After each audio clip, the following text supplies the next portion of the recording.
অনেক সময় দেখবেন কিছু লোক কিরকম ব্যবহার করে, মনে হয় যেন ওরা জানেই না যে মৃত্যু হবে কোনোদিন, যেন অমর।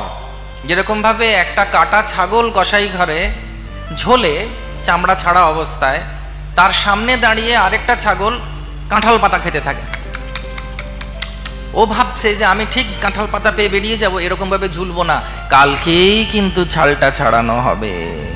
তো গুটে পড়ে গোবর হাসে, বাংলা ভাষায় বলে।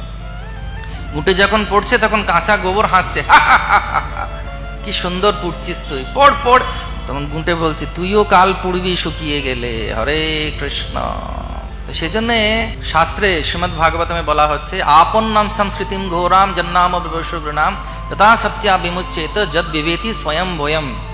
স্বয়ং কালকেও ভগবান নিয়ন্ত্রিত করতে পারেন, তার কারণ হচ্ছেন তিনি হচ্ছেন নৃসিংহম ভীষণং ভদ্রং মৃত্যুর মৃত্যু নমামিহম। ভগবান নৃসিংহদেবের স্বরূপকে স্বয়ং মৃত্যু তিনি বারবার প্রণাম করেন। তো মৃত্যুরূপে তিনি আসেন, অহম কালস্মি ভগবান বলছেন, এবং সর্বহরতি কাল, তিনি সবকিছু হরণ করে নেন। এবার বোঝ ঠেলা কেমন লাগে, সব কিছু করে টোরে ভাবছে যে সবকিছু এবার আনন্দ করবো, ফুস, খাঁচার পাখি আত্মারাম খাঁচা ছাড়া হয়ে